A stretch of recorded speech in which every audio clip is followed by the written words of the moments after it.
ಎಲ್ಲರಿಗೂ ನಮಸ್ಕಾರಗಳು. ಈ ಊರಿನ ಹೆಸರು ಕೋರವೆ. ಇದು ಚಿಂಚೋಳಿಯ ಹೋಗ್ತಾ ಒಂದು ರಟ್ಟಗಲ್ ನಂತರ ಬರುವ ಊರು.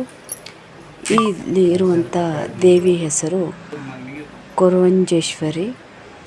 ಈ ದೇವಿಯ ಒಂದು ವಿಶೇಷತೆ, ಇಲ್ಲಿ ಬಾವಿ ಇದ್ದು, ಬಾವಿಯಲ್ಲಿ ತಾಮ್ರದ ಕೊಡಗಳು ಇದ್ದು, ಎಲ್ಲ ಒಂದು ಮನಸ್ಸು ಶುದ್ಧದ್ದು, ಭಾವನೆ ಪರಿಶುದ್ಧವಾಗಿದ್ದು, ನಂಬಿಕೆ ಒಂದು ನಮಗೆ ಇದ್ದಿದ್ದೇ ಆದರೆ ಈ ಎಲ್ಲ ಕೊಡಗಳು ನಮ್ಮ ಕಣ್ಣಿಗೆ ಕಾಣಿಸುತ್ತವೆ ಮತ್ತು ತುಂಬ ಹತ್ತಿರ ಬರುತ್ತವೆ.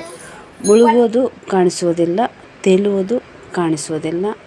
ಅವು ಮೇಲೆ ಇದ್ದಾಗ ಎಲ್ಲೆಲ್ಲೋ ಇದ್ದಂಥ ಕೊಡಗಳು ನಮ್ಮ ಸಮೀಪ ಬಂದು ಬಿಡುತ್ತವೆ. ಇದು ನಮಗೆ ನಂಬಿಕೆಯಂಥ ಜನರ ಒಂದು ಭಾವನೆ, ವೈಜ್ಞಾನಿಕ ಕಾರಣವೂ ಇರಬಹುದು. ಆದರೆ ದೇವಿ ನಮಗೆ ಒಳ್ಳೆಯ ಒಂದು ದರ್ಶನ ಕೊಡುತ್ತಾಳೆ ಎಂಬ ಬಲವಾದ ನಂಬಿಕೆ ಇಲ್ಲಿ ಪ್ರತಿಯೊಬ್ಬ ಜನರಲ್ಲಿಯೂ ಇದೆ. ಮತ್ತು ರಥೋತ್ಸವ ಕೂಡ ಆಗುತ್ತದೆ ಅಂತ ನಮಗೆ ತಿಳಿದು ಬಂತು. ನಾವು ದರ್ಶನ ಪಡೆದೆವು. ನೀವು ಆ ಕಡೆ ಹೋದಾಗ ದೇವಿಯ ದರ್ಶನವನ್ನು ಪಡೆಯಿರಿ.